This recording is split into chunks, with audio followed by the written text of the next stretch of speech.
welcome to Prashi Ascending, and this is actually the third time I'm doing this video, so I'm actually feeling a lot of crazy energies around it. So yeah, listen to it very carefully. So this question was asked to me from a viewer, and his question was, is love only experienced in separation? Like the two videos before, the video I did was regarding love and separation. So his question was, is his experience only in separation? So the answer to that is no. It's not that you need to be separate or only when you go through a separation you will experience love. That doesn't work like that. But with Radhe Krishna and Bhagavad Puran, we have to understand that these people, like divine beings, they come to planet Earth in the form of an avatar where they want to teach something to people. And what they taught us in this avatar was this form of love is also possible. Like you can be away from each other physically and still be connected, still be together. Because remember, understand, and believe whatever verb you like, it's about your soul, like not about the we are the soul. So the love that they depict is the soul love. It's not love of a human where the only purpose of affection is to bring two people together and have a great experience. It doesn't work like that. So that's what they have taught us, that it's also possible in separation, and we can rise through those forms of love. Then, what I want to talk about today is the concept of union and any conventional relationship that we see. So, it could be any relationship like romantic, non romantic, but especially romantic. So, marriage also constitutes for love. Like, it's not that because the two of you are together, and if we completely copy paste this unconditional love ideology of Radha Krishna to here, that it will not be categorized for unconditional love. It doesn't work like that. So what happens here is that um, we also have two forms in the Indian mythology systems. One is Shiv Shakti, and another is known as Radha Krishna. So with Shiv Shakti, what we see is this whole idea of surrender and devotion and commitment to each other. So a marriage which is based on commitment, but that marriage is also about spiritual growth and spiritual ascension. So if you have been in the Shiv Shakti worship, what one thing you would always notice is it's a lot about a liberation energy. Like you feel like things are transforming in your life. Whereas with Radhe Krishna, you feel it like sort of helps you in your day to day life, but also liberates you at the same time. So these two energies, they are not contradictory. It's not like marriage versus love. Like the divine being would never give you such a misconstrued ideology and thought. It's we, our human mind makes it complicated, and more than complicated, we would want to use it to our advantage. So it's the same energy. It's the energy of commitment with the Shiv Shakti form, but it's the commitment to be free, to grow spiritually, the spiritual ascension of you and your partner. And with Radha Krishna, it's again freedom, but it's freedom from all the commitments that bind you to this world. So it's one and the same thing, right? And like it's very interesting how the universe, how the divine manifests things for us. So whoever is ready to hear the message, they actually hear it.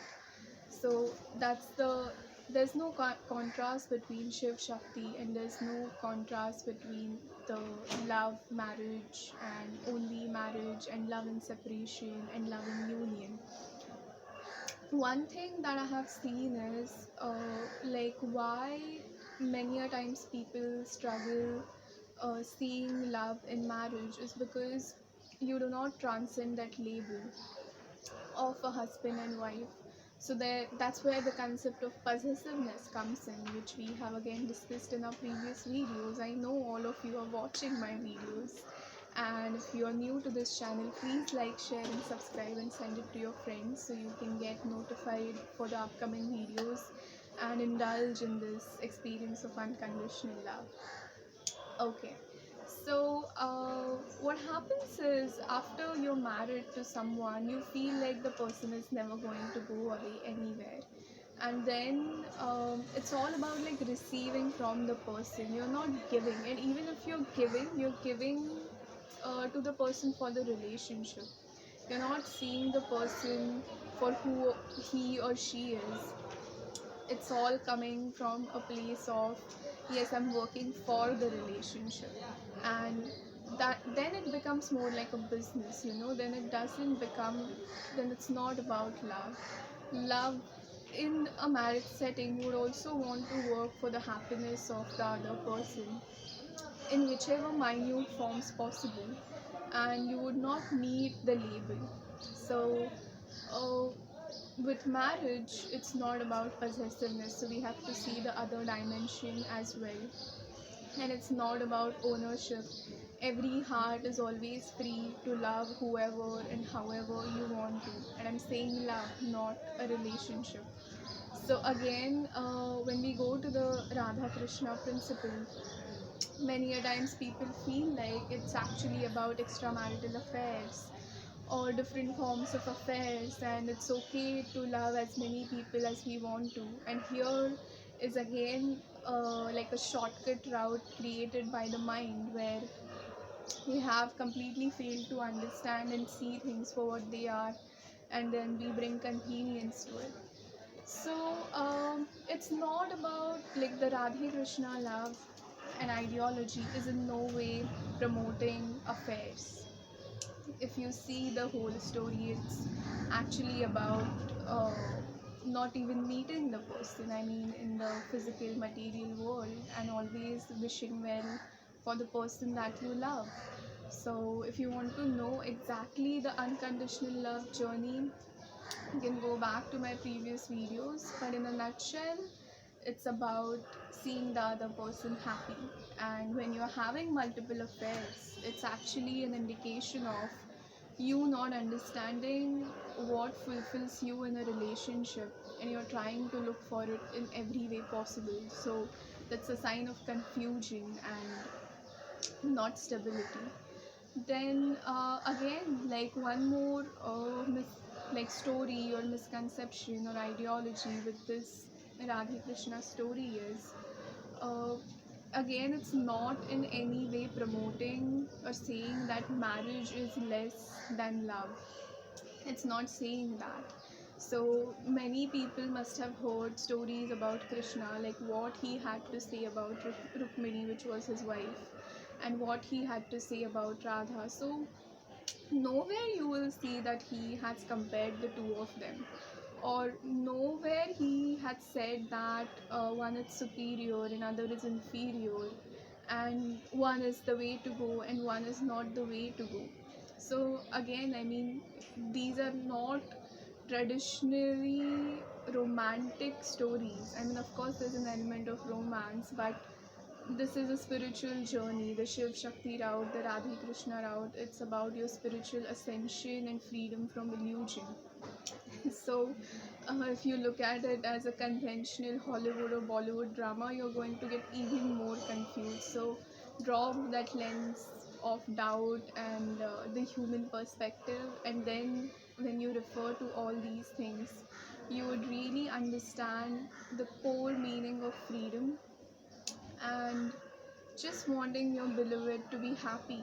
And if you luckily get a chance to be with them in this incarnation, you just want to be happy with them first of all, and continue to contribute to their life even after you have had them.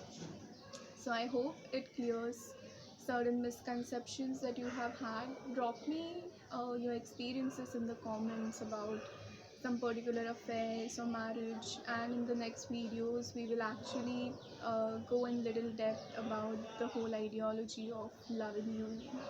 So still that, stay safe. Radhe Radhe. Bye.